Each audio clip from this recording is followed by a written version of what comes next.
నమస్తే welcome to hot topic నేను Janaki corona third wave పై గందరగోళం నెలకొంది థర్డ్ వేవ్ భయం లేదని రాష్ట్ర ప్రభుత్వం చెప్తుంటే కేంద్ర ఆరోగ్య శాఖ మాత్రం హెచ్చరికలు జారీ చేస్తూనే ఉంది పండుగల సమయంలో జాగృతగా ఉండాలని వార్నింగ్ ఇచ్చింది దీంతో విభిన్నమైన ప్రకటనలు ప్రజలను అయోమయంలో పడేస్తున్నాయి అయితే తీవ్రమైన కొత్త స్ట్రెయిన్ తోనే మూడో వేవ్ కు అవకాశం ఉందని కేంద్ర నిపుణులు చెప్తున్నారు వచ్చే 2 నెలలు జాగృతగా ఉండాలని అంటున్నారు కోవిడ్ థర్డ్ వేవ్ రాదంటూనే జాగ్రత్తలు తప్పవంటూ హెచ్చరికలు రావడంతో ప్రజలు ఆందోళన చెందుతున్నారు ఇప్పుడు ఇవే అంశాలు మనం డిబేట్ లో డిస్కస్ చేద్దాం మనతో పాటు రోజు లైవ్ లో జాయిన్ అవుతున్నారు న్యూరాలజిస్ట్ లావణ్య సాయి సింధు అలాగే డిపార్ట్మెంట్ ఆఫ్ ఇన్ఫెక్షన్స్ డిసీజెస్ నుంచి రవికిరణ్ గారు అలాగే సీనియర్ పీడియాట్రిషియన్ డాక్టర్ మార్కండేయులు అలాగే సిసిఎంబి సైంటిస్ట్ డాక్టర్ జగన్నాథం గారు ఉన్నారు అందరికీ గుడ్ ఈవినింగ్ అండి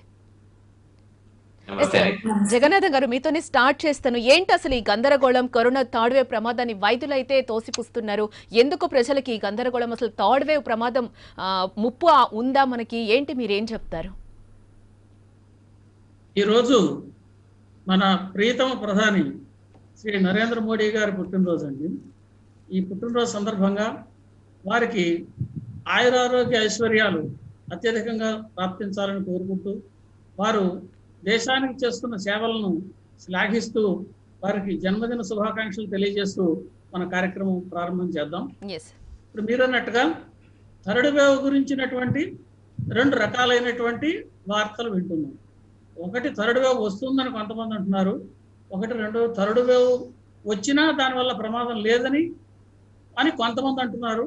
దీని మీద రకరకాలైనటువంటి ఊహాగానాలు, దీని మీద కొంత సందేహాలు, రకరకాలైనటువంటి అనుమానాలు ఇవన్నీ కూడా దీని మీద చాలా ఇప్పుడుగా ప్రచారంలోకి వచ్చాయి. దీని గురించి మనం ముఖ్యంగా ప్రస్తుతం మనం ఆలోచించడానికి ప్రస్తుతం మన దేశ పరిస్థితి కరోనా విషయంలో ఏ రకంగా ఉంది అన్నది మనం అంచనా వేసుకోవాల్సిన అవసరం ఉందండి. ఇది సరైనటువంటి సమయం. మనం దేశ పరిస్థితిని మొత్తం అంచనా వేసినట్టయితే అన్ని రాష్ట్రాల్లోనూ కరోనా ఒకే రకంగా లేదు. ముఖ్యంగా మనం చూసామంటే కేరళ రాష్ట్రంలో అత్యధికంగా కరోనా కేసులు నమోదవుతున్నాయి. అలాగే దక్షిణాది రాష్ట్రాల్లో తమిళనాడు, కర్ణాటక, ఆంధ్రప్రదేశ్ వీటిల్లో కొంచెం కేసులు ఎక్కువ ఉన్నాయి. దేశవ్యాప్తంగా మనం చూసినట్లయితే కొన్ని దేశాల్లో సింగిల్ డిజిట్స్ కూడా కేసులు వచ్చినటువంటి ఉన్నాయి. అయితే దేశంలో ఏ రాష్ట్రంలోనూ కూడా కరోనా కేసు లేదు అనే పరిస్థితి అయితే వాటికి లేదండి. అది ప్రస్తుత పరిస్థితి. ఈ పరిస్థితికి మనకి తోడుగా ఉన్నటువంటి విషయం థర్డ్ వేవ్ గురించి అంచనా వేయడానికి అవకాశం కలిగించేటటువంటి విషయం, అంచనా వేయడానికి సరైనటువంటి అవగాహనకి రావడానికి చేసేటటువంటి విషయం 2 విషయాలు ఉన్నాయి. ఒకటి, ఇప్పటికే మన దేశంలో ఒక 3,30,00,000 మంది దాకా రమారమి కరోనా వచ్చి తగ్గింది. అంటే వీళ్లలో ఇమ్యూనిటీ ఆల్రెడీ ఉంది. ఇప్పుడు మనం కరోనా వ్యాక్సినేషన్ విషయం తీసుకుంటే 77 కోట్ల మంది దాకా ఇప్పటికే మనం వ్యాక్సినేషన్ వేసాం.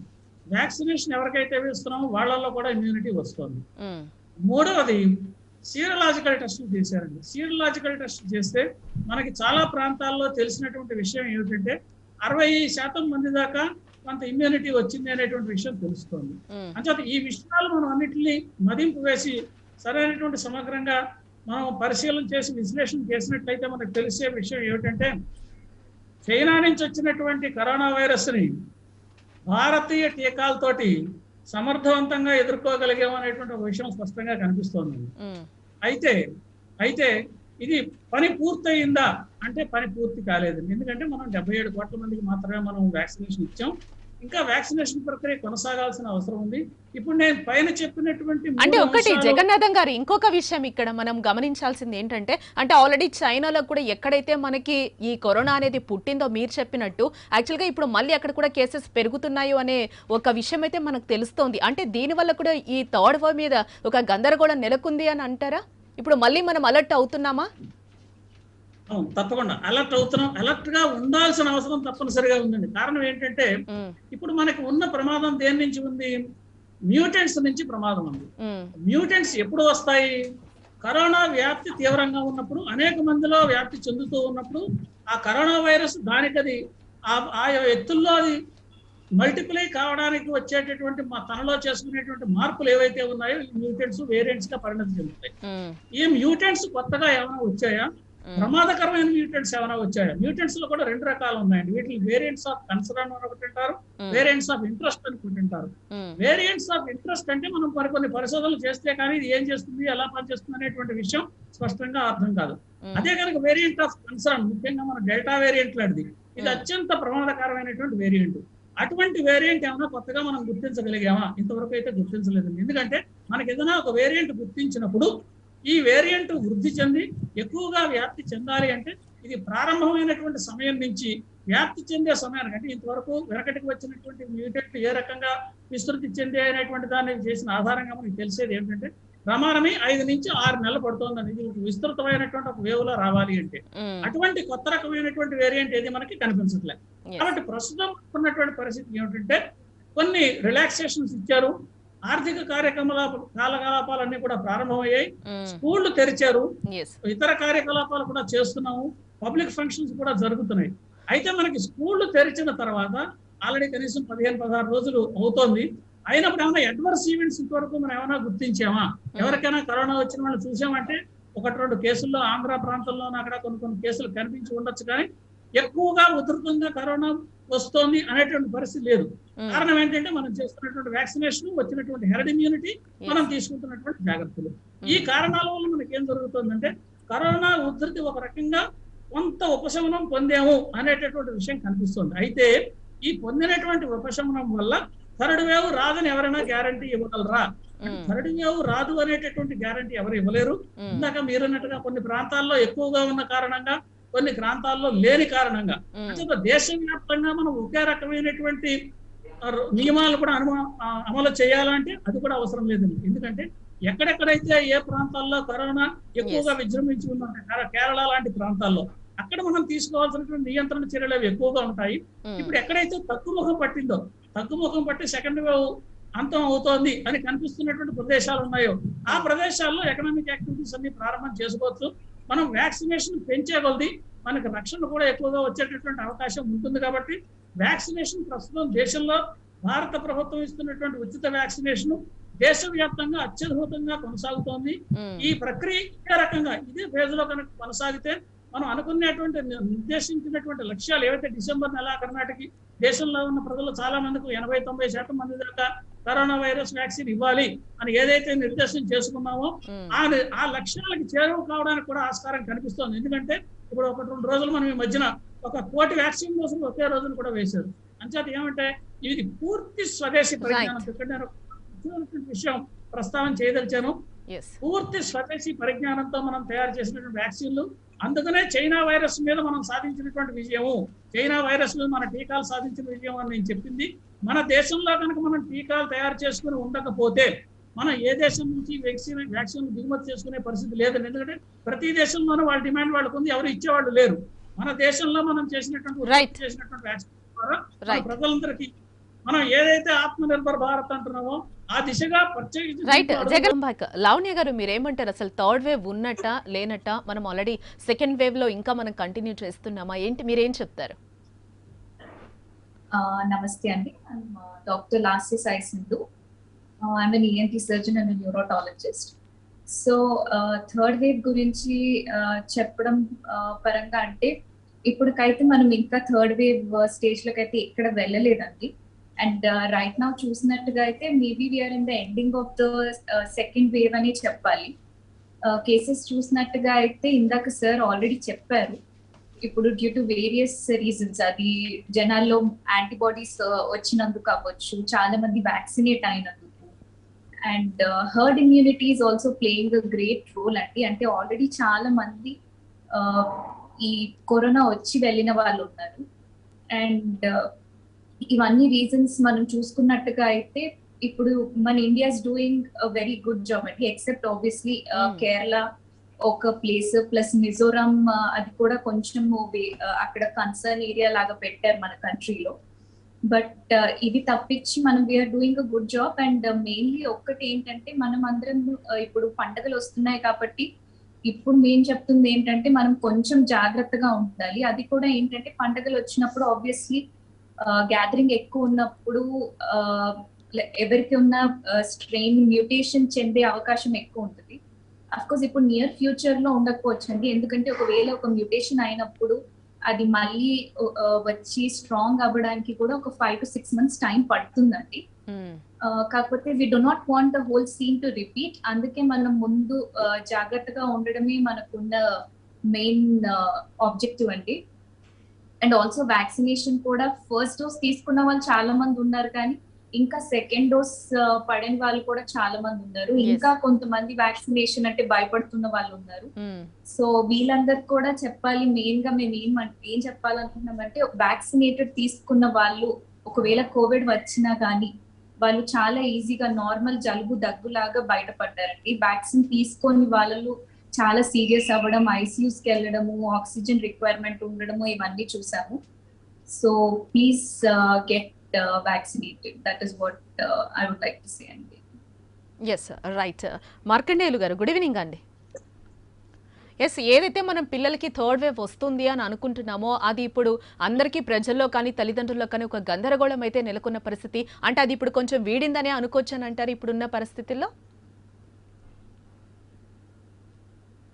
మీ ఆడియో మ్యూట్ లో ఉంది సార్. ఎస్ మాట్లాడండి. ఆడిబుల్ ఉంది కదా? ఎస్.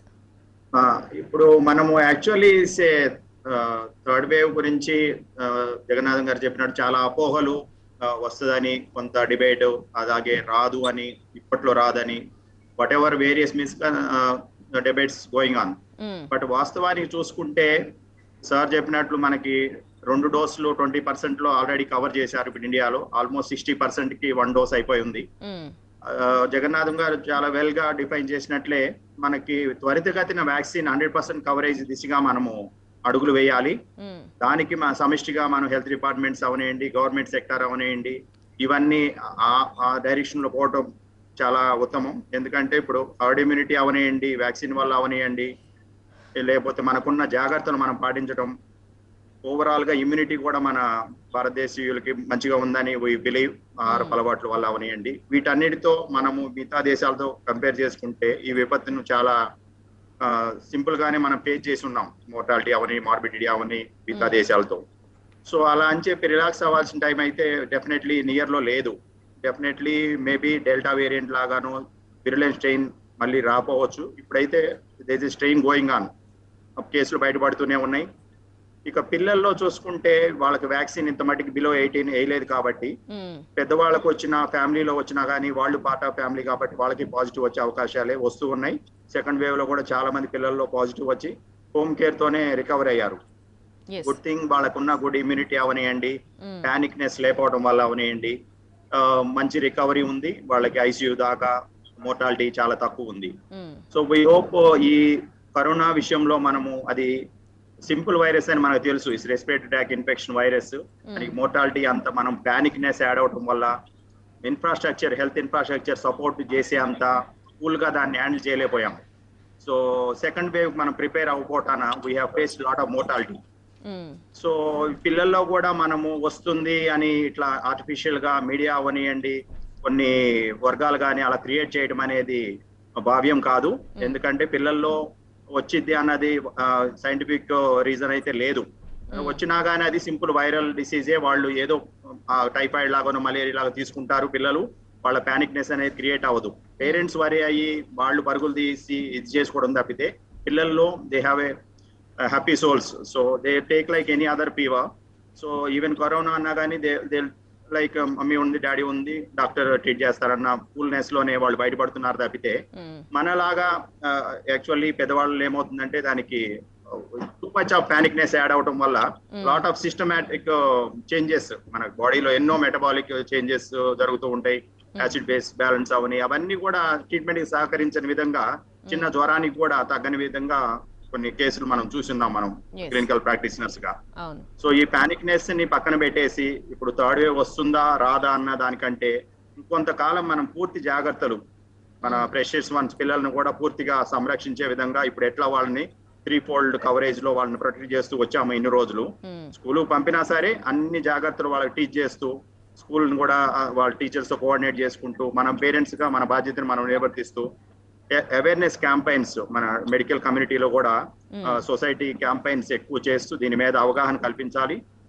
అలాగే we hope soon we will get the vaccination for children also.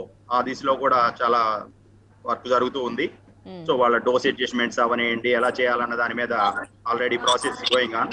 So soon వాళ్ళకు కూడా స్టార్ట్ చేసి ఉంటే దెన్ డెఫినెట్లీ జగన్నాథం గారు చెప్పినట్లు ఇమ్యూనిటీ అనేది బిల్డప్ అయితే ఇప్పట్లో మనం we may not get the third wave. మనకు రావాలన్న రూలు ఏదో స్టేట్స్ లో, యునైటెడ్ స్టేట్స్ లో వాటిలో వచ్చిందని చెప్పి మనకు కూడా వచ్చిందని మేడం గారు చెప్పినట్లే మనం కూడా ఈ క్రౌడింగ్ అనేది మెయిన్, మనం అన్నెసరీ క్రౌడింగ్ అనేది అవాయిడ్ చేసుకోవాలి.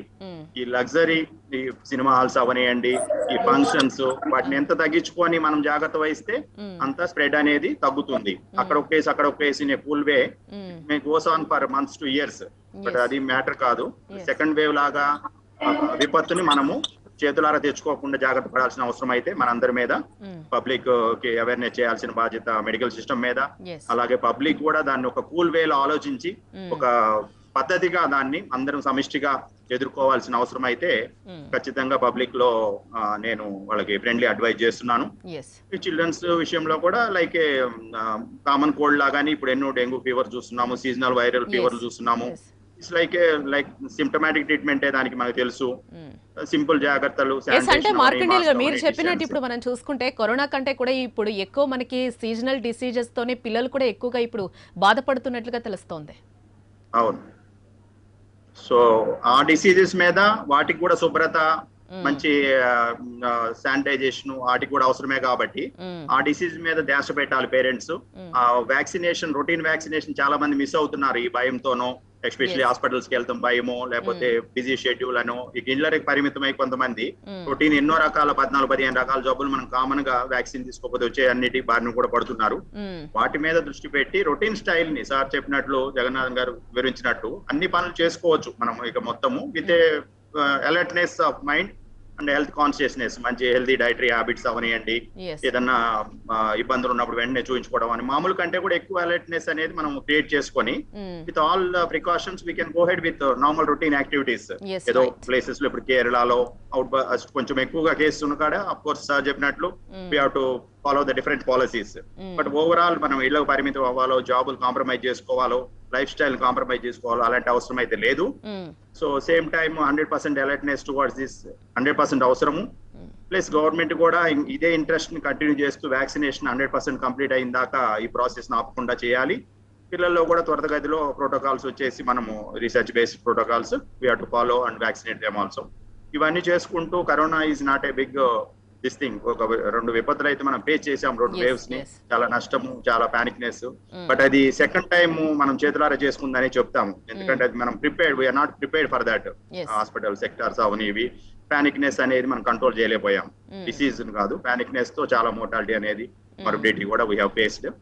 కాబట్టి మనం ఎట్టి పరిస్థితిలో దాని మీద పానిక్నెస్ క్రియేట్ చేయకుండా ఈసారి వచ్చిద్ది అన్న వేవ్ ని మన చేతులారా మనం క్రియేట్ చేయకుండా మనం వస్తే కూడా ఫేస్ చేయడానికి రెడీగా మనం ఉండాలన్నది రైట్. రవికిరణ్ గారు మీరేమంటారు? మొన్నైతే మనకి హెల్త్ డైరెక్టర్ శ్రీనివాస్ గారు ప్రెస్ మీట్ పెట్టినప్పుడు కూడా చెప్పారు, అంటే ఒక వేరియంట్ రావాలి అని అంటే ఇంకా 6 months టైం పడుతుంది, ఇప్పట్లయితే మనకి ఆ వేరియంట్ వచ్చే అవకాశం లేదు, అంటే థర్డ్ వేవ్ కి మనం వెళ్లే అవకాశం కూడా ఉండదని కూడా ఆయన కొన్ని సూచనలు చేశారు. ఈ రోజు అయితే కేంద్రం అయితే అలర్ట్స్ అనేవి చేస్తూనే ఉంది, థర్డ్ వేవ్ ప్రమాదం అయితే ముంచే ఉంది, పండుగలు వస్తున్నాయి, పండుగల సీజన్ లోనే మనం వెళ్తున్నాం, ఇట్లా మనకి గ్రూప్ గ్యాదరింగ్స్ అన్ని కూడా అవాయిడ్ చేయాలి అని కూడా చెప్తున్న సందర్భం మనకు కనిపిస్తుంది. సో ఈ కామెంట్స్ మనం ఏ విధంగా చూడొచ్చు అంటారు, మీరేం చెప్తారు? అందరూ ఆల్రెడీ మాట్లాడారు, డాక్టర్ జగన్నాథ్ మాట్లాడారు, doctor Lasya madam, doctor Markandeyulu already చెప్పారు, అండ్ డాక్టర్ శ్రీనివాస్ చెప్పినట్టే పబ్లిక్ హెల్త్ డిపార్ట్మెంట్ డైరెక్టర్ ఆయన. వేరియంట్స్ కొత్తది వచ్చినా కానీ మొత్తం అంతా ప్రజల్లో రావాలి అనేది చాలా టైం పడుతుంది. 2 రోజులకి మొత్తం జనాలందరికి వచ్చేది. ఆ స్ప్రెడ్ వచ్చిందంటే ఫస్ట్ దాన్ని ఒక ఏరియాలో వస్తుంది, ఫస్ట్ ఆ ఏరియా నుంచి మెల్లిగా వేరే ఏరియాస్ లోకి స్ప్రెడ్ అవుతుంది. లైక్ సెకండ్ వేవ్ లో మనకి ఈ డెల్టా వేరియంట్ అన్నది మహారాష్ట్రలో వచ్చింది అన్నట్టు ఫస్ట్ కనిపించింది. అది వచ్చిన కొన్ని నెలల తర్వాత మొత్తం దేశవ్యాప్తం వచ్చింది, కొంచెం టైం పట్టింది. అలానే ఇప్పుడు కొత్త వేరియంట్ వచ్చినా కానీ ఏదో ఒక చోట ఫస్ట్ వస్తుంది. మేబీ కేరళనో, మహారాష్ట్రనో, ఇంకెక్కడైనా రావచ్చు, మిజోరాం కావచ్చు, ఎక్కడైనా కావచ్చు. ఎక్కడో చోట కొత్తది వచ్చినప్పుడు ఫస్ట్ సైన్ ఏముంటుంది అని అంటే అక్కడ అన్యూజువల్లీ కొత్తగా నంబర్స్ ఎక్కువ అవుతాయి, సడన్ గా ఎక్కువ అవుతాయి. అంటే ఇప్పుడు మనకి తెలంగాణలో ఒక ఆల్మోస్ట్ 300 కేసెస్ వస్తున్నాయి ప్రతిరోజు. సడన్ గా అది 500, 1000 సడన్ స్పైక్ వచ్చింది అనుకోండి ఒక స్టేట్ లో, అప్పుడు మనం సస్పెక్ట్ చేయాలి ఇక్కడ ఏదైనా కొత్తది ఏమైనా వచ్చిందేమో అని. ఆల్రెడీ మనకి వ్యాక్సిన్స్ వచ్చాయి, చాలా మందికి ఇమ్యూనిటీ వచ్చింది 60% వాళ్ళకి. అయినా కానీ కేసెస్ పెరుగుతున్నాయి అని అంటే అప్పుడు కొత్త వేవ్ ఏమన్నా వస్తుంది అన్నది అనుమానం రావచ్చు. ఇప్పుడు కేరళలో చూస్తున్నాం మనం, ఆల్రెడీ వాళ్ళకి 20-30 వేలు ప్రతిరోజు వస్తున్నాయి, కానీ అవి స్టేబుల్ నంబర్స్ లో ఉన్నాయి, ఏమి ఎక్కువ కావట్లేదు. మనలాగానే స్టేబుల్ లెవెల్లో, హై లెవెల్లో ఉన్నది, కానీ స్టేబుల్ ఉన్నది. కానీ ఇంకా ఎక్కువైనాయి అనుకోండి, 1,00,000 వస్తున్నాయి వాళ్ళకి, అప్పుడు కొత్త వేరియంట్ ఏమైనా సస్పెక్ట్ చేయొచ్చు మనం. ఈ కొత్త వేరియంట్స్ రావడానికి నా ఒపీనియన్ లో అయితే risk factors 2. First risk factor, వేరే కంట్రీస్ నుంచి ట్రావెల్ చేసి వేరే కంట్రీస్ తో ఉన్న వేరియంట్స్ ఇండియాకి ఇంపోర్ట్ చేసుకుంటే అది మనం ఆపలేం పూర్తిగా, ఎందుకంటే గ్లోబల్ ఎకానమీ ఇది. ఇప్పటికీ మనకి ఫ్లైట్స్ బ్యాన్ ఉన్నాయి, కానీ తిరిగే వాళ్ళు తిరుగుతున్నారు, Yes. కొన్ని వేస్ ఉన్నాయి, అవును. అలా వచ్చే ఛాన్సెస్ ఇంకా ఉన్నాయి. ఇప్పుడు కొత్తది మ్యూ వేరియంట్ అని అన్నారు, లాంబ్డా వేరియంట్ అని అన్నారు, కొన్ని Yes. కంట్రీస్ లో ఉన్నాయి ఆల్రెడీ. సౌత్ అమెరికాలో ఆల్మోస్ట్ 10-20% కొన్ని దేశాల్లో మ్యూ వేరియంట్ అన్నది ఉంది. ఆ వేరియంట్ మనకి డెల్టా వేరియంట్ ఆర్ వ్యాక్సినేషన్ ఉన్నా కానీ దాన్ని ఓవర్కమ్ చేసే కెపాసిటీ ఉన్నది ఆ వేరియంట్ కి. ఇప్పటి వరకు భారతదేశంలో చేసిన అన్ని పరీక్షల ప్రకారం మన భారతదేశంలో అయితే ఆ వేరియంట్ రాలేదు, అని మనకు నంబర్స్ వైజ్ కూడా అలాంటిది ఏం సూచనలు కనిపించట్లేదు ఇమీడియట్లీ ఎక్కువ అవుతున్నట్టు.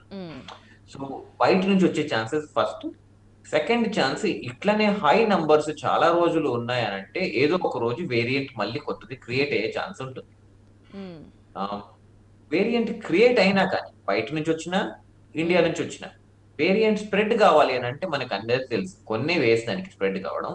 మెయిన్ వేస్ ఒక మనిషి నుంచి ఇంకో మనిషికి జాగ్రత్తలు తీసుకోకపోతే, మనం సరిగ్గా పరీక్షలు అన్ని ప్రొటెక్షన్స్ తీసుకున్నాము, కరెక్ట్ గా మాస్క్లు వేసుకున్నాము, ఒకరి నుంచి ఒకరికి దూరంగా ఉన్నాము, హ్యాండ్ శానిటైజర్స్ బాగా వాడాము అని అంటే అప్పుడు ఒకరి నుంచి ఒకరికి వచ్చే ఛాన్సెస్ చాలా తక్కువ ఉంటాయి, అప్పుడు స్ప్రెడ్ కాదు. అందుకని మనం ఆ జాగ్రత్తల్ని ఇప్పట్లో అయితే మర్చిపోలేమండి. మనం వ్యాక్సిన్ తీసుకున్నా గానీ ఆ జాగ్రత్తలు మర్చిపోవద్దు, ఎందుకంటే వ్యాక్సిన్ ని బీట్ చేసే వేరియంట్స్ కూడా రావచ్చు, చెప్పలేము మనం. ఇప్పట్లో అయితే చెప్పలేము, మేబీ ఒక 6 months, మేబీ ఒక 1 year తర్వాత మనం చెప్పగలగొచ్చేమో, కానీ ఇప్పుడే మనం ఆ జాగ్రత్తల్ని తీయొద్దు. ఇప్పుడే ఆల్రెడీ ఆయన సెన్స్ చూస్తున్నారు ప్రజలలో, ఈవెన్ హాస్పిటల్లో, పేషెంట్స్ లో, స్టాఫ్ లో కూడా చూస్తున్నాము మేము. చాలా మంది ఇంకా నేను 2 డోసులు తీసేసుకున్నాను అని చెప్పేసి ఇక మాస్కులు తీసేయడం, కలవడం, ఈవెన్ స్టాఫ్ మెంబర్స్ కూడా ఒకరొకరితో మాట్లాడుతున్నారు అని అంటే ఇంకా మాస్కులు తీసేసుకొని మాట్లాడుతూ ఉంటున్నారు. సో అలా సరిగ్గా కాదండి, ఎందుకంటే ఇంకా నాకు వ్యాక్సిన్ తీసేసుకున్నాను కదా, ఇంకేమైనా చెయ్యొచ్చు కదా అన్నట్టు, ఏం కాదులే అన్నట్టు కొన్ని ఓవర్ కాన్ఫిడెంట్ అవుతున్నారు. అలా చేయొద్దు, ఎందుకంటే ఏది వస్తుందో ఎప్పుడు వస్తుందో చెప్పలేము మనం. మన జాగ్రత్తలో మనం ఉందాం. వేరియంట్ వస్తుందో లేదో ఎవరు చెప్పలేరు, అందరం ఇక్కడ 3-4 ఇప్పుడు అదే చెప్పాం. None of us can predict అండి, ఎందుకంటే ఎలా ప్రెడిక్ట్ చేస్తాం ఫ్యూచర్. కానీ మనకు ఉన్న ఇన్ఫర్మేషన్ ప్రకారం వేరే ప్యాటర్న్స్ చూసుకున్నాము అని అంటే, ప్రతి కంట్రీలో థర్డ్ వేవ్ వచ్చిన కంట్రీలో ఎక్కడైనా కానీ ఇలా మెల్లిగా పెరుగుతూ వస్తాయి, ఒకటే రోజు సడన్ గా. అది వచ్చిన ఫస్ట్ సైన్స్ లోనే మనం దానికి చర్యలు తీసుకొని మన ప్రొటెక్షన్స్ కానీ, దాన్ని మళ్ళీ లాక్డౌన్స్ కానీ, ఇంకా విజిలెన్స్ ఎక్కువ చేసుకొని ట్రీట్మెంట్స్ మంచిగా చేసుకుంటే మనకి ప్రివెంట్ చేసుకోవచ్చు. థర్డ్ వేవ్ వస్తే మాత్రం హైయెస్ట్ రిస్క్ నా ఒపీనియన్ లో ఎవరికైతే వ్యాక్సిన్స్ తీసుకోలేదో వాళ్ళల్లో హైయెస్ట్ రిస్క్ ఉంటుంది. ఇండియాలో ఇప్పుడు 60% తీసేసుకున్నారు ఫస్ట్ డోస్, సెకండ్ డోస్ కూడా తీసుకొని 20%. కానీ మనం తీసుకునే వ్యాక్సిన్స్ మాత్రం సెకండ్ డోస్ తీసుకున్న తర్వాతనే దానికి ఎఫికసీ బాగుంది, ఓన్లీ 1 డోస్ తోని ఎఫికసీ అంతగా బాగోలేదు. సో అందుకని సెకండ్ డోస్ ప్రాబబ్లీ మనం 60-70% మన భారతదేశం జనాభాలో వచ్చిందంటే అప్పుడు మనకి బెటర్ సేఫ్టీ ఉంటుంది. 20% తోని మనం సేఫ్ గా ఫీల్ కాలేమండి.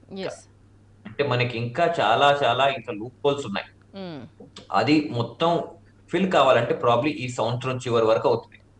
ఈ సంవత్సరం చివరి వరకులో ఇప్పుడు మనకి దసరా, దీపావళి 2 వస్తున్నాయి, 2 major festivals, pan India festivals అవి. అంటే ఇంకొకటి కూడా సార్, అంటే ఇందాక మనకి సింధు గారు చెప్పినట్టు ఇంకా కొంతమంది ఎందుకు ఇంకా వ్యాక్సినేషన్ వేసుకోవడానికి ఇంత అవేర్నెస్ వచ్చినా కూడా ఇంకా చాలా మంది భయపడుతూనే ఉన్నారు, ఇంకా పూర్తిగా ఒక్క డోస్ కూడా వేసుకొని వాళ్ళు కూడా ఇంకా ఉన్నారు మనకి. అవునండి, ఇవాళ కూడా ఒకరిని చూశాను నేను, డాక్టర్ గారు, వాళ్ళు పేషెంట్ డాక్టర్, వాళ్ళ రిలేటివ్స్ డాక్టర్, అయినా కానీ వ్యాక్సిన్ వేయించుకోలేదు. ఎందుకు వేయించుకోలేదంటే ఒక గుడ్ ఆన్సర్ లేదండి. ఎందుకు అని అంటే అది అలా రిస్క్ తీసుకోవడం అసలు అసలు ఇల్లాజికల్ నా ఒపీనియన్ లో. కొంతమంది ఏమనుకుంటున్నారు అంటే నేను బయటికి వెళ్ళట్లేదు, నేను ఇంట్లోనే ఉంటున్నాను. ఆ లేడీ కూడా అలానే బయటికి వెళ్ళట్లేదు అసలు, అందుకని ఇంట్లోనే ఉన్నప్పుడు ఇంకా అవసరం లేదు అన్నట్టు అనుకుంటున్నారు. వేరే వాళ్ళు వేయించుకుంటున్నారు, నాకెందుకులే, నేను బయటికి వెళ్ళి రిస్క్ తీసుకోవడం ఎందుకు వ్యాక్సిన్ వేయించుకోవడానికి, నేను ఇంట్లోనే ఉంటే సరిపోతుంది కదా అని. కానీ వాళ్ళ ఇంట్లో ఉన్నా కానీ ఇంట్లో మిగతా వాళ్ళందరూ బయటికి వెళ్ళి వస్తారు. ఇప్పుడు ఇంట్లో ఫైనలీ అందరికీ కోవిడ్ వచ్చింది, దాంతో పాటు ఈవిడ కూడా వచ్చింది. సో ఈమెకి అందరికన్నా ప్రాబ్లం ఎక్కువైపోయింది, పెద్దవాడు కాబట్టి. సో అలా హెజిటేషన్, ఎస్పెషల్లీ ఎల్డర్లీలో అందుకని కొంచెం హెజిటేషన్ ఉంది.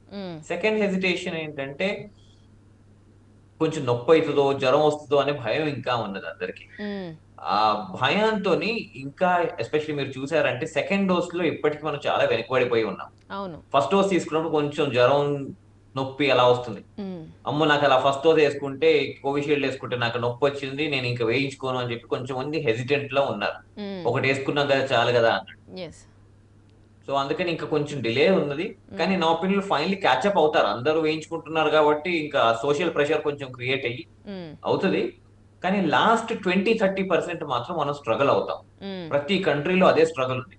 60-70% వరకు బాగానే వ్యాక్సినేట్ చేస్తున్నారు అందరు, కానీ లాస్ట్ 20% యుఎస్, యూకే, ఇజ్రాయెల్ వాళ్ళకి అన్ని దేశాల్లో అన్ని వ్యాక్సిన్స్ ఉన్నాయి, అయినా మనుషులు వేయించుకోండి అని అంటే మాత్రం వేయించుకోండి. ఇప్పుడు ఆల్మోస్ట్ లక్కీ డ్రాల్ పెడుతున్నారు వాళ్ళకి, వేయించుకుంటే ₹1 కోటి ఇస్తా ఉన్నట్టు చేస్తున్నారు, అయినా కానీ వేయించుకోవట్లేదు. సో అలాంటి పరిస్థితి. రైట్. జగన్నాథం గారు, అంటే మీరు ఏమంటారు? ఇందాక ఇప్పుడు మనకి రవికిరణ్ గారు చెప్పినట్టు చూసుకుంటే, అంటే ఒక డోస్ వేయించుకున్నారు అని అనుకోండి, సెకండ్ డోస్ ఇంకా వేయించుకోకుండా ఒక డోస్ సరిపోతుంది అని అనుకున్నారంటే ఆ ఫస్ట్ డోస్ వేస్ట్ అయిపోయినట్టే అంటారా? వేస్ట్ అయినట్టు కాదండి, పరిస్థితి ఏంటంటే కొంతవరకు ఇమ్యూనిటీ వస్తుంది, అది సరిపోదు. ఇప్పుడు మామూలు వేరియంట్ కూడా అటాక్ చేసే అవకాశం కలుగుతుంది, ఎందుకంటే సరైన ఇమ్యూనిటీ శరీరానికి లేనప్పుడు ఒకటే డోసు వేసుకుని నాకు అయిపోయింది ఇంకా వ్యాక్సినేషన్ అనుకుంటే అది పొరపాటు. అంచేది ఏంటంటే రెండవ డోసు కూడా వేసుకోవాలి. రెండో డోసు వేసుకున్న వెంటనే కూడా కాదు, రెండో డోసు వేసుకున్న తర్వాత ఒక 2 వారాల పాటు ఆగాలి, అప్పుడు మాత్రమే ఇమ్యూనిటీ వస్తుంది. యాంటీబాడీస్ అనేటువంటి ఒక రోజులో వచ్చేవి కాదంటే ఒక గ్రాడ్యువల్ ప్రాసెస్. మనం వ్యాక్సినేషన్ వేసుకున్న తర్వాత గ్రాడ్యువల్ గా మనకు కొంత ఇమ్యూనిటీ వస్తుంది, వచ్చిన తర్వాత బూస్టర్ డోస్ ఇచ్చిన తర్వాత మరికొంత ఇమ్యూనిటీ వస్తుంది, ఇప్పుడు పూర్తి స్థాయికి ఇమ్యూనిటీ వస్తుంది తప్ప ఈలోగానే నాకు ఇమ్యూనిటీ వచ్చింది అనుకున్నా, నేను ఒక రోజు వ్యాక్సిన్ వేసుకున్నాను నాకు మొత్తం బలం వచ్చిందని అనుకున్నా, రెండూ కూడా ప్రమాదమైనటువంటి పరిస్థితులు. కాబట్టి ఇందులో మనకు కావాల్సినటువంటి విషయం ఏంటంటే ప్రభుత్వ స్థాయిలో నిఘా కావాలి, ప్రజల స్థాయిలో అప్రమత్తత కావాలి. ఈ రెండు ఇంపార్టెంట్ అండి. ఎందుకంటే ప్రభుత్వాలు ఎక్కడెక్కడైతే ఇందాక మనకి రవికిరణ్ గారు చెబుతున్నట్టుగా ఏ ప్రాంతాల్లో వేరియంట్స్ వచ్చే అవకాశం ఉంది కనిపిస్తోందో, కేసులు పెరుగుతున్నాయని అనిపిస్తోందో, ఇలాంటి చోట్ల మనం ఇప్పుడు ఈ జీనోమ్ సీక్వెన్సింగ్ ద్వారా ఏ వేరియంట్స్ వచ్చాయని తెలుసుకుంటాం. అటువంటి జీనోమ్ సీక్వెన్సింగ్ సరిపడా కన్సార్షియమ్స్ మన దగ్గర ప్రస్తుతం ఉన్నాయి. కాబట్టి వీటిలో ఈ జీనోమ్ సీక్వెన్సింగ్ ద్వారా మనకు 2 రకాలైనటువంటి ఇన్ఫర్మేషన్ తెలుస్తుందండి. ఏమిటంటే ఇక్కడ ఎక్కువ మందికి జీనోమ్ సీక్వెన్స్ చేయడం వల్ల ఆ ప్రాంతంలో ఏ వేరియంట్ ఎక్కువగా విస్తృతిలో ఉంది అన్న విషయం తెలుస్తుంది. రెండవ విషయం, వీటిల్లో ఏదైనా మ్యూటెంట్ వస్తుందా అంటే ప్రజల్లో ఒకరి నుంచి ఒకరికి వ్యాప్తి చెందినప్పుడు ఈ నిర్మాణంలో ఏమైనా మార్పు వస్తుందా అనేటటువంటి విషయం తెలుస్తుంది. ఈ 2 విషయాలు దానివల్ల తెలుస్తాయి. కాబట్టి ఎక్కడైతే ప్రత్యేకించి పరిస్థితుల్లో విస్తృతి చెందుతోందో అటువంటి పరిస్థితులు కూడా జీనోమ్ సీక్వెన్స్ కి అవకాశమైనటువంటి అనుకూలమైనటువంటి వాతావరణాలే. కాబట్టి అటువంటి ప్రదేశాల్లో వైరస్లను సేకరించి వాటి జీనోమ్ సీక్వెన్సింగ్ చేయడం కూడా మనకి చాలా అవసరం. అటువంటి ప్రక్రియలు కొనసాగుతున్నాయి. అవి ఎందుకంటే ఈవేళ మనకు కనిపించినటువంటి వేరియంట్ ఈవేళ ప్రమాదకారి కాదు, రాబోయే 6 నెలల్లో ప్రమాదకారి. కాబట్టి మనకు రాబోయే ప్రమాదాన్ని గుర్తించాలి అనేటువంటి దానికి జీనోమ్ సీక్వెన్స్ పనిచేస్తుంది. ప్రస్తుతం ఏ వేరియంట్ విస్తృతిలో ఉంది అనే విషయం తెలుసుకోవడానికి జీనోమ్ సీక్వెన్స్ పనిచేస్తుంది. కాబట్టి ఆ జీనోమ్ సీక్వెన్సింగ్ మీద మనం పెట్టినటువంటి శ్రద్ధ ఏదైతే ఉందో దాన్ని కూడా మనం కొనసాగిస్తూ ఉండాల్సినటువంటి అవసరం ఉంది. ఇంకొకటి కూడా జగన్నాథం గారు, అంటే ఒకవేళ కొత్త వేరియంట్ వచ్చినా కూడా దాన్ని అదొకటి థర్డ్ వేవ్ ని తీసుకురాలేదంటారా? అంటే అక్కడిక్కడ వేరియంట్ లో 2 రకాలు ఉన్నాయండి. ప్రతి వేరియంట్ మనకి ప్రమాదకారి కాదు, కొన్ని వేరియంట్లు మాత్రమే ప్రమాదకారులు. అందుకనే వీటిని మనం WHO వరల్డ్ హెల్త్ ఆర్గనైజేషన్ 2 రకాలైనటువంటి ప్రమాదకారులుగా వీటిని క్లాసిఫై చేశారు. వీటిని ఒకదాన్ని వేరియంట్ ఆఫ్ కన్సర్న్ ఉన్నారు. వేరియంట్ ఆఫ్ కన్సర్న్ అని దేని ఉన్నారంటే ఏ వేరియంట్ కి ఎక్కువ విస్తృతి ఉందో, అంటే ఎక్కువగా స్ప్రెడ్ చెందేటటువంటి లక్షణం ఉందో, లేదా ఏ వేరియంట్ కి ఎక్కువగా ఇన్ఫెక్టివిటీ చేసే లక్షణం ఉందో, అంటే ఇన్ఫెక్టివిటీని పెంచే లక్షణం ఉండొచ్చు, లేదా ఒకళ్ళ నుంచి ఒకరికి వ్యాప్తి చెందేటటువంటి లక్షణం ఉండొచ్చు. ఈ రెండు ఇటువంటి లక్షణాలను ప్రమాదకారులైనటువంటి వేరియంట్స్. అయితే కొన్ని వేరియంట్స్ ఏమవుతాయంటే ఈ వైరస్ ఎవల్యూషన్ చెందే పరిస్థితుల్లో కొన్ని వేరియంట్స్ వాటిలంతటిగా వేరియంట్స్ వచ్చి నశించిపోయే అవకాశం కూడా ఉంది. అవి ఏ రకమైనటువంటి ఇన్ఫెక్షన్ లేకుండా ఇన్ఫెక్షన్ అయితే ఇన్ఫెక్ట్ అయితే చేస్తాయి, కానీ ఏ రకమైనటువంటి లక్షణాలు లేకుండా స్లోగా డికే అయ్యేటటువంటి వేరియంట్స్ కూడా ఉంటాయి. అటువంటి వేరియంట్స్ వచ్చినప్పుడు మనం వాటి గురించి ఎక్కువగా కంగారు పడాల్సిన అవసరం లేదు. ఈ విస్తృతి ఈ రోగం పెంచేటటువంటి వేరియంట్స్ ఏవైతే ఉన్నాయో వీటి మీద తప్పనిసరిగా మనం దృష్టిని సారించి మరింతగా వాటి మీద విస్తృతంగా ప్రయోగాలు చేసి వాటి వల్ల వచ్చేటువంటి ప్రమాదాన్ని ముందుగా పసిగట్టాల్సినటువంటి అవసరం ఉంటుందండి. అప్పుడు ఇటువంటి పరిస్థితి వచ్చినప్పుడు మనం ఇచ్చినటువంటి వ్యాక్సిన్లు ఎంతవరకు ప్రభావితంగా చేస్తాయన్నది కూడా ల్యాబొరేటరీలో పరిశోధన చేయడానికి ఆస్కారం కలుగుతుంది. ఈ వేరియంట్స్ ని ఇన్విట్రో ల్యాబొరేటరీలో గ్రోత్ చేసి మన వ్యాక్సిన్ ని వాటి మీద పెట్టి అంటే టిష్యూ కల్చర్ సెల్స్ లో వేసి వ్యాక్సిన్ నియంత్రించగలిగిందా లేదా అన్నది ల్యాబొరేటరీలో కూడా ప్రయోగాలు చేయొచ్చు. అందుకని ఏమవుతుంది, రాబోయే కాలాల్లో కూడా ఇది ఎంతవరకు ప్రమాదకారిగా ఉంటుంది. మనం ఇచ్చినటువంటి వ్యాక్సిన్ అంటే మన దగ్గర ఉన్న అన్ని వ్యాక్సిన్లు కూడా స్క్రీన్ చేయొచ్చు. ఏ వ్యాక్సిన్ ప్రభావవంతంగా ఉంది, ఎంత శాతం ప్రభావవంతంగా ఉంది, ఇలాంటి విషయాలు మనం ముందుగానే గ్రహించడానికి ఆస్కారం ఉంది. ఎందుకంటే మనకి అనేక రకాలైనటువంటి వ్యాక్సిన్లు కూడా ఉన్నాయి కాబట్టి ప్రజలకు ఇప్పుడు ఏంటంటే అనేక రకమైనటువంటి ఆయుధాలు చేతిలో ఉన్నాయి. వైద్యులకు కూడా మనకి గత 2 సంవత్సరాలుగా వచ్చినటువంటి అనుభవం ద్వారా ఇప్పుడు ప్రస్తుతం వస్తున్నటువంటి రోగ లక్షణాలను గుర్తించి వాళ్ళు ఏ రకంగా వైద్యం చేయాలన్న దాని మీద కూడా వాళ్ళకి ఒక రకమైన అవగాహన వచ్చింది. కాబట్టి ఇప్పుడు రాబోయే కాలంలో ఏమవుతుంది అంటే జగన్నాథం గారు మీరు చెప్తున్నట్టు అంటే ఇప్పుడు మనం 2 డోసులు ఏవైతే వేసుకున్నా కోవాక్సిన్ ఆర్ కోవిషీల్డ్ ఏది వేసుకున్నా కూడా ఇప్పుడు ఏవైతే మ్యూటెంట్స్ చెందిన వేరియంట్స్ వచ్చినా కూడా మనకి వాటి అన్నిటికీ కూడా మనం వేసుకున్న డోసెస్ సరిపోతాయి అని అంటారా, లేకపోతే బూస్టర్ డోస్ ఏమన్నా ఫ్యూచర్ లో మనకు అవసరం అవుతుంది అని అంటారా? ఇక్కడ 2 సమాధానాలు అండి దీనికి. ఏంటంటే ఒకటి, బూస్టర్ డోస్ అవసరం అవుతుందా లేదా అని ప్రస్తుతం మన దేశంలో ఉన్న పరిస్థితుల్లో తగ్గుముఖం పడుతున్నటువంటి ఈ పరిస్థితుల్లో ఇమ్యూనిటీ వచ్చినటువంటి ఈ పరిస్థితుల్లో మనం బూస్టర్ డోస్ గురించి ఆలోచించాల్సిన అవసరం లేదని మనం ముఖ్యంగా ఆలోచించాల్సింది ఏంటంటే ఎంతమందికి వ్యాక్సినేషన్ వేసాము, ఎంత ఎక్కువ మందికి మనం వ్యాక్సినేషన్ వేసి ఈ ప్రమాదం నుంచి బయటపడగలిగాము అనేటటువంటి మొట్టమొదటి ప్రధానమైనటువంటి లక్ష్యం.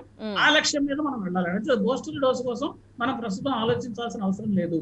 రెండవది, ఈ వేరియంట్ వల్ల మన దగ్గర ఉన్నటువంటి 2 వ్యాక్సిన్లు కోవాక్సిన్లు కోవిషీల్డ్ ఈ వ్యాక్సిన్లు ఏవైతే వేస్తున్నామో ఇవి వచ్చేటటువంటి మ్యూటెంట్ తట్టుకోగలుగుతాయా? తప్పనిసరిగా మనకు మ్యూటెంట్ ఏది వచ్చినప్పటికీ కూడా దీని మీద ఏ రకంగా తట్టుకోగలుగుతుంది అనేటువంటి చర్యాత్మకతను మనం ల్యాబొరేటరీలో గుర్తించేటటువంటి శక్తి సామర్థ్యాలు మన దగ్గర పరిశోధనాశాలలో ఉన్నాయి. కాబట్టి ముందుగానే మనం దాన్ని గుర్తించగలిగే అవకాశం ఉంటుంది. కాబట్టి ఈ వ్యాక్సిన్ కాకపోతే మనకు ఉన్నటువంటి సమయంలో వేరే వ్యాక్సిన్ తెప్పించి వేసుకునే అవకాశం కూడా మనకు ఉంది. ఇంచేత మన దగ్గర ఎక్కువ రకాలైన వ్యాక్సిన్లు ఉన్నాయి. కాబట్టి మనం మ్యూటెంట్స్ గురించి కూడా అంత ఎక్కువగా పూర్తిగా మునుపు బాధపడినంత కంగారు పడాల్సిన అవసరం లేదు. మనం మ్యూటెంట్ గురించి ఎక్కడ బాధపడాలంటే ఎక్కడ భయపడాలంటే ఈ మ్యూటెంట్ ఏమైనా వేరియంట్ ఆఫ్ కన్సర్న్ ఉన్నాయి ఎక్కువ మందికి ఈ ఉన్న వ్యాక్సిన్లు కూడా ఇమ్యూనిటీని బైపాస్ చేసి ఇన్ఫెక్ట్ చేస్తున్న అనేటువంటి పరిస్థితుల్లోనే భయపడాలి. అటువంటి పరిస్థితుల్లో కూడా ప్రస్తుతం మనకు ఉన్నటువంటి వ్యాక్సిన్లు ఇప్పుడు మీరు ఇందాక చెప్పినటువంటి 2 వ్యాక్సిన్లు కూడా ఇంతవరకు ఉన్నటువంటి వ్యాక్సిన్లు చూస్తే డెల్టా మ్యూటెంట్ మీద కూడా 60% ఎఫిషియన్సీతో పనిచేస్తుందని తెలుస్తుంది.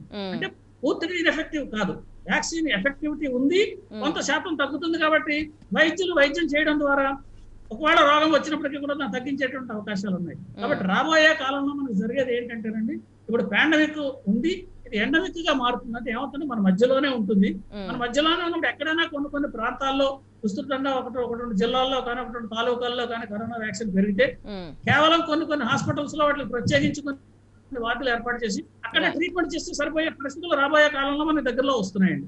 కాబట్టి ఇది మిగిలిన రోగాలు ఏ రకంగా ఉన్నాయో అదే రకమైనటువంటి రోగ స్థాయికి రావడానికి కొంచెం దగ్గరలోకి పెడుతున్నాం మనం. దీనికి ఎక్కువ కాలం పట్టకపోవచ్చు, ఒక 6 నెలలు కానీ సంవత్సరంలోగా మనకి దీని గురించి మరింత విస్తృతమైన అవగాహన కలుగుతుంది. కాబట్టి ప్రస్తుతం కరోనా గురించి 2 సంవత్సరాల క్రితం భయపడినంత భయం ప్రస్తుతం పడాల్సిన అవసరం లేదు. మెల్లిగా కార్యకలాపాలు చేసుకోవచ్చు, ఎకనామిక్ యాక్టివిటీస్ మెల్లిగా పెంచుకోవచ్చు. కాబట్టి సోషల్ యాక్టివిటీస్ కూడా వీటితో పాటుగా ప్రారంభం చేసుకునేటువంటి అవకాశం ప్రస్తుతం కనిపిస్తుంది. Yes right. సింధు గారు, అంటే మీరేమంటారు, అంటే ప్రజల్లో కూడా కొంచెం ధీమా పెరిగింది అని అనుకోవచ్చు అంటారా? అంటే ఏవైతే మనకి వ్యాక్సినేషన్ ఫుల్ ఫ్లెడ్జ్డ్ గా పనిచేస్తున్నాయి అని అనుకుంటున్నాము, దాంతో పాటు సెకండ్ వేవ్ ఉధృతి కూడా ఆల్రెడీ తగ్గింది. జీరో కేసెస్ కి అయితే మనం రాలేదు, బట్ ఎంతో కొంత కేసెస్ అయితే ముందుతో పోల్చుకుంటే మనకి చాలా వరకు తగ్గాయని అనుకోవచ్చు. అంటే ఈ ధీమా కూడా ప్రజల్లో ఈ రోజు ఉందని అంటారా కొంచెం? యా అండి, యాక్చువల్లీ చాలా మందిలో కొన్ని రాంగ్ నోషన్స్ ఉన్నాయండి. కొంతమంది ఏమనుకుంటున్నారంటే వ్యాక్సినేషన్ 2 doses అయిపోయాయి, ఇంకా నాకు కోవిడ్ రాదు అన్న అపోహలో ఉన్నారండి. కానీ ఇక్కడ మనం తెలుసుకోవాల్సింది ఏంటంటే, మీరు కోవిడ్ వ్యాక్సిన్ తీసుకున్నంత మాత్రాన మీకు కోవిడ్ రాదు అనేది చాలా రాంగ్ కాన్సెప్ట్ అండి. మీరు కోవిడ్ వ్యాక్సినేషన్ తీసుకున్నట్టుగా అయితే it will save you from hospitalisation. మీకు ఆక్సిజన్ రిక్వైర్మెంట్ పడకపోవచ్చు, దాని నుంచి మనం కాపాడుతుందండి. లాట్ ఆఫ్ స్టడీస్ అయ్యాయి, లాన్సెట్ స్టడీస్, యునైటెడ్ నేషన్స్ లో కూడా చాలా స్టడీస్ అయ్యాయి. సో వాళ్ళు ఏం చెప్తున్నారంటే, వ్యాక్సినేషన్ తీసుకున్న వాళ్ళు ఒక 96% they have protection from getting hospitalised. అంటే వీళ్ళు హాస్పిటలైజేషన్ అవ్వలేదు వ్యాక్సినేషన్ తీసుకున్న వాళ్ళు. అలాగే ఒక 93% వరకు they did not require any oxygen even though hospitalised. So ఈ పాయింట్స్ మీద ఫోకస్ చేయాలండి. ఎందుకంటే చాలా మంది పిల్లలు కానీ పెద్దవాళ్ళు కానీ చాలా మంది ఎడ్యుకేటెడ్ వాళ్ళు కూడా మేము చూస్తున్నాం ఏంటంటే, మేము వ్యాక్సిన్ తీసుకున్నాము మాకు ఇంకేం కాదు అని వాళ్ళ నార్మల్ యాక్టివిటీస్ లోకి వెళ్ళిపోతున్నారు. అంటే లిటరలీ మాస్క్ తీసేయడము అండ్ వాళ్ళు you know like they are doing everything possible. కానీ ఒక్కటి మనం తెలుసుకోవాల్సింది ఏంటంటే, కొంచెం ఇంకా మనం జాగ్రత్తగా ఉండాలండి. It's not for now. ఇప్పుడు డెఫినెట్ గా మనం బెటర్ సిచ్యువేషన్ లో ఉన్నాము, కరెక్టే. కానీ మరీ మనం ఏమీ లేదు అనుకొని మినిమం జాగ్రత్తలు పాటించకపోతే మనం మళ్ళీ గేట్స్ తెరిచినట్టుగా అవుతుందండి. వి నెవర్ నో ఒక 6 months తర్వాత ఏ వేరియంట్ ఎలా వస్తుంది, ఎలా దాని తీవ్రత ఎలా ఉంటుంది అనేది ఎవరు చెప్పలేరు. And coming to the people awareness అని చూస్తే, ఇప్పుడు ఇమ్యునైజేషన్ పరంగా కొంచెం అవేర్నెస్ ఉందండి, ప్లస్ జాగ్రత్త కూడా చాలా మంది పడుతున్నారండి. అండ్ స్కూల్స్ తెరిచినా గానీ చాలా మంది parents they are opting for online classes rather than offline classes. అవును. సో ఇవన్నీ చూసినట్టుగా అయితే పేరెంట్స్ కూడా దే ఆర్ అవేర్ అండి, అండ్ వాళ్ళు కూడా చాలా జాగ్రత్తలు తీసుకుంటున్నారు. అండ్ పిల్లల విషయంలో కూడా పెద్దగా, ఇందాక సార్ ఆల్రెడీ చెప్పారండి, పెద్దగా కంగారు పడాల్సిన అవసరం లేదు. పిల్లల్లో యాక్చువల్లీ ఏసీ రిసెప్టార్స్ అని ఉంటాయండి, అవి చాలా తక్కువగా ఉంటాయి. సో ఈ ఏసీ రిసెప్టార్స్ తక్కువగా ఉన్నప్పుడు ఈ కోవిడ్ ఎఫెక్ట్ అంత ఉండదు అనమాట. సో అదొక మంచి పాయింట్. అండ్ మన ఇండియాలో కిడ్స్ కి అందులోకి ఇమ్యూనిటీ చాలా ఉంటుందండి. మన వేరే కంట్రీస్ లో కంపేర్ చేస్తే వాళ్ళు ఇమ్యూనిటీ మన పిల్లలకు ఉన్నంత ఇమ్యూనిటీ వాళ్ళకు ఉండదండి. బికాస్ మన kids they are expose to various viruses, వాళ్ళు ఓపెన్ లో తిరుగుతారు, ఎవ్రీథింగ్. అక్కడ పిల్లలకి అంత ఎక్స్పోజర్ ఉండదు. అండ్ మనలో బేసిక్ ఏంటంటే మన పిల్లలకి ఎక్కువగా హర్డ్ ఇమ్యూనిటీ వస్తుందండి. అంటే వాళ్ళు ఎక్కువ పిల్లలు they meet with each other and మన రఫ్ అండ్ టఫ్ గా పెంచుతారు చాలా మటుకు మన కంట్రీలో. సో దాని వల్ల వాళ్ళకి న్యాచురల్ ఇమ్యూనిటీ అనేది మన ఇండియాలో పిల్లలకి చాలా బాగుంటుందండి. సో టెన్షన్ పడాల్సిన పని లేదు. బట్ ఆబ్వియస్లీ చిన్న పిల్లలు ఎవరికైతే తెలీదు సోషల్ డిస్టెన్సింగ్, ఇప్పుడు మనము ఎల్కేజీ పిల్లలు యూకేజీ పిల్లలకి ఆబ్వియస్లీ సోషల్ డిస్టెన్సింగ్, మాస్క్ ఇవన్నీ ఆబ్వియస్లీ రాదు. సో ఇలాంటి వాళ్ళకి, చిన్న పిల్లలకి ఇంట్లోనే కొన్ని రోజులు ఇంకా ఆన్లైన్ క్లాసెస్ కంటిన్యూ చేసుకుని, పెద్దవాళ్ళు ఆర్ మెచ్యూర్డ్ ఎనఫ్ ఎవరైతే తెలుసుకుంటారు, వాళ్ళు సోషల్ డిస్టెన్సింగ్ మెయింటైన్ చేయగలరు, ఇలా పెద్ద క్లాసెస్ వాళ్ళకి ఆన్లైన్ క్లాస్ కాదు ఆఫ్లైన్ క్లాసెస్ పెట్టి చిన్న పిల్లలకి ఆన్లైన్ పెట్టుకోవడం ఇట్స్ వెరీ గుడ్ డిసిషన్ అండి చాలా మటుకు నౌ డేస్. అండ్ ఇమ్యునైజేషన్ పరంగా కూడా ఇప్పుడు రైట్ నౌ పిల్లలది కూడా వ్యాక్సినేషన్ అనేది ఇది అవుతుందండి, అది కూడా వాళ్ళకి ఇప్పించేస్తే I think we will be at very good position. Yes right Sindhu గారు, థ్యాంక్ యూ. ఎస్ మార్కండేయ గారు, మీరు ఏమంటారు? అంటే ఇప్పుడు మనం చూసుకుంటే ఇప్పుడు వినాయక చవితి నిమజ్జనాలు చేస్తున్నాం, అలాగే ఎక్కడ పడితే అక్కడ గ్రూప్ గ్యాదరింగ్స్ ఉంటున్నాయి. ఈ మధ్యలో మనం చూసుకుంటే పండగలు, ఫంక్షన్స్, పెళ్ళిళ్ళు, ఇంక ఇవన్నీ కూడా మనం ఇంకా చెప్పక్కర్లేదు, అన్నీ ఉంటున్నాయి. ర్యాలీలు తీస్తున్నారు, అన్నీ ఉన్నాయి. అంటే జనాల్లో కూడా ఈ వ్యాక్సినేషన్ అనేది విపరీతంగా పెరిగింది, అవేర్నెస్ కూడా పెరిగింది. సో రాదు అనేది ఇందాక మనకి సింధు గారు చెప్పినట్టు ఒక ధీమా ఉందని అంటారా ఈరోజు ప్రజల్లో? అవేర్నెస్ అయితే అప్ టు ద మార్క్ అయితే ఇంకా అవ్వలేదని నేను అనుకుంటున్నాను. ఎందుకంటే ఇంకా స్టిల్ చూస్తూ ఉన్నాము, ఈ ఫంక్షన్స్ అవనియండి, ఉత్సవాలు అవనియండి, ఈవెన్ సినిమా హాల్ తెరిస్తే అవనియండి, ఆ క్రౌడ్స్ చూస్తుంటే రెస్టారెంట్ లో, అవి కంపల్సరీ కాదు ఇన్ లైఫ్. ఇలాంటి విపత్తు వచ్చినప్పుడు it's a pandemic, globally affected. మనం దాని గురించి ఒక డాక్టర్స్ గా మేము దశాబ్దాల కాలం నేర్చుకున్న దానికంటే కూడా 2 years లో ఒక్క డిసీజ్ మీద, ఒక విపత్తు మీద వాళ్ళు స్టడీ చేసింది. I believe they have done PhD on corona, COVID-19 మీద చేసి కూడా ఆ చిన్న అవేర్నెస్, చిన్న ప్రికాషన్స్ చాలా సింపుల్, అవి ఖర్చు లేనివి. ఒక చిన్న mask 10 to 12 rupees, surgical mask అవనియండి, శానిటైజేషన్ శుభ్రంగా కడుక్కోవడం అవనియండి, డిస్టెన్స్ పాటించడం, ఇవన్నీ యాక్చువల్లీ పూర్వకాలంలో పాటించినవేనమ్మా.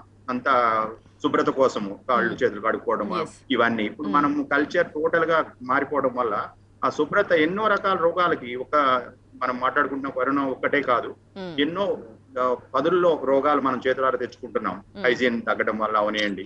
సో ఇప్పుడు జనంలో మనము మరి గవర్నమెంట్ ఫెయిల్యూర్స్ అని అనను, అట్లాగే హెల్త్ సెక్టార్ ఫెయిల్యూర్స్ అని అనను, ఎవరి ఫెయిల్యూర్ కాదు, ఎవరికి వాళ్ళు మీడియా అవైలబుల్, మంచి టెక్నాలజీ అవైలబుల్, అన్ని చూస్తున్నారు జరుగుతున్నదంతా. ఎక్కడెక్కడ లోటుపాట్లు జరుగుతున్నాయి, హెల్త్ సిస్టమ్ లో కూడా ఎన్నో లోటుపాట్లు, ఎన్నో కల్తీ మందులు, సో ఇట్స్ బిజినెస్ గా మారిందని అంటున్నారు. అవన్నీ అనాలిసిస్ చేసుకొని ఎవరికి వాళ్ళు జాగ్రత్తలు పాటిస్తూ మంచి అవగాహన కల్పించుకొని ఎవరి ప్రాణం వాళ్ళకి ముఖ్యమన్నది, పక్క వాళ్ళని కాపాడే ప్రయత్నం, మన బంధువుల్ని, మన ఇంట్లో వాళ్ళని ప్రతి ఒక్కళ్ళు ఆలోచించినప్పుడే సమిష్టిగా ఇలాంటి అంటువ్యాధి ఇది it's infectious disease, it is a pandemic disease అని ఎంత వాస్తవమో ఇట్స్ ఎ పానిక్ డిసీజ్ కూడా.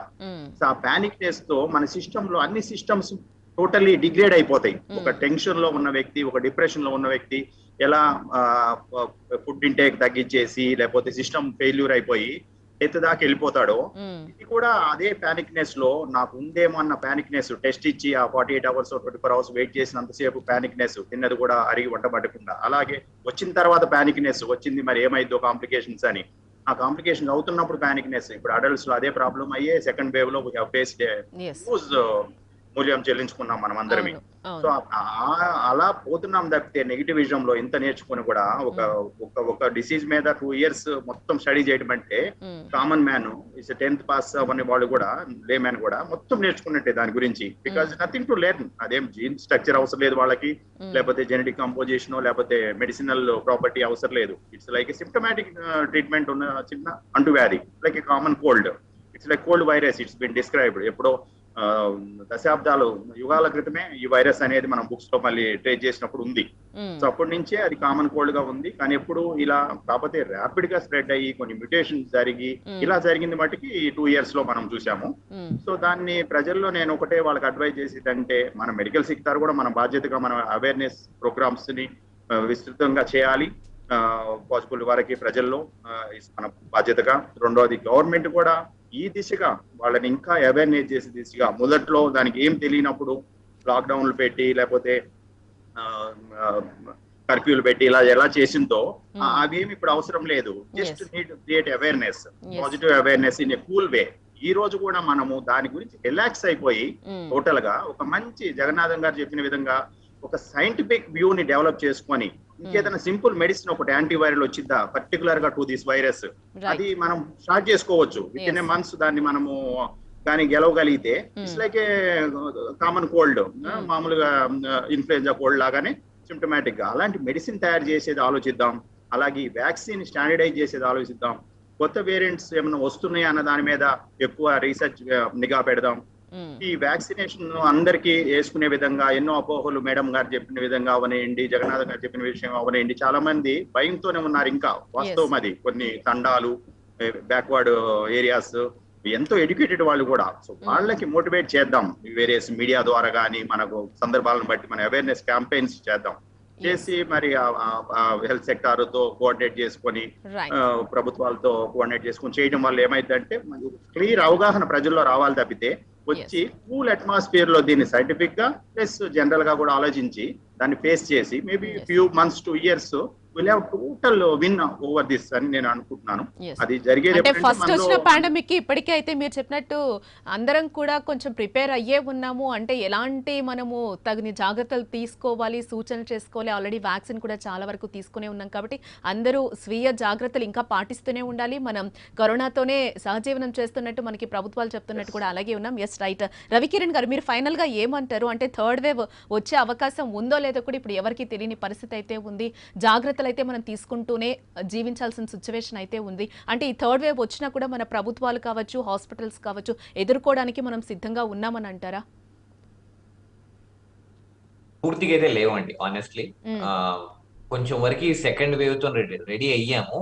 బట్ సెకండ్ వేవ్ మన health care, nationally health care మొత్తం ఎలా లిమిటేషన్స్ ఉన్నాయి, చాలా లూప్ హోల్స్ ఉన్నాయి, అది బయటకు తీసుకొచ్చింది. కొన్ని లూప్ హోల్స్ ని కవర్ చేశారు, కానీ ఇంకా కొన్ని లూప్ హోల్స్ ఉన్నాయి. ఒక్కొక్క స్టేట్ లో డిఫరెన్సెస్ ఉన్నాయి. కొంతమంది మంచిగా చేయగలిగారు, కొంతమంది మంచిగా చేయలేకపోయారు. ఇప్పుడు ఆక్సిజన్ ప్లాంట్స్ ఉన్నాయి, చాలా మంది కొత్త ప్లాంట్స్ పెట్టించుకున్నారు. But still more than 90% of the hospitals India wide లో హాస్పిటల్లో ఆక్సిజన్ ప్లాంట్స్ ఏం లేవు. సో పెద్ద పాండమిక్ వచ్చింది అని అంటే వాళ్ళకి ఆక్సిజన్ సప్లై ఎలా వస్తుంది, మెడికేషన్స్ కి ఇనఫ్ డోసేజెస్ ఉన్నాయా, ఇనఫ్ స్కేల్ అప్ ఉన్నాయా, ఆ ప్లాన్స్ ముందు నుంచే మనం ప్రిపేర్ చేసుకుని పెట్టుకోవాలి. ఎప్పుడు మనం చెడు అవుతుంది అని కోరుకోవద్దు, కానీ అవుతే రెడీ ఉండాలి. ఎలా అయితే ఇప్పుడు ఇండియన్ మిలిటరీ వార్ అవుతుందా లేదా అన్నది దానికోసం వెయిట్ చేయరు, అయిందంటే రెడీ ఉంటారు. అలానే హెల్త్ కేర్ సెక్టర్ కూడా అవుతుందా, థర్డ్ వేవ్ అవుతుందా, వచ్చాక చూసుకుందాం అన్నట్టు రెడీ ఉండొద్దు. మనం అప్పుడు స్కేల్ అప్ చేయాలి. అంటే రవికిరణ్ గారు మీరు చెప్పినట్టు అయితే గత అనుభవాలతో అయితే ఈ పాటికే మనకి ప్రభుత్వాలు కావచ్చు, ప్రజలు కావచ్చు, అందరం ఈ పాటికి గుణపాఠాలు అయితే నేర్చుకొని ఉండాలి. అట్లీస్ట్ ఇప్పటికైనా కూడా అన్ని తయారు చేసుకోవాలని మనం కూడా కోరుకుందాం. థ్యాంక్ యూ సో మచ్ అండి అందరూ డిబేట్లో పార్టిసిపేట్ చేసినందుకు. సో ఇది వాళ్ళ డిబేట్. రేపు డిబేట్లో మళ్ళీ కలుద్దాం. State into I news.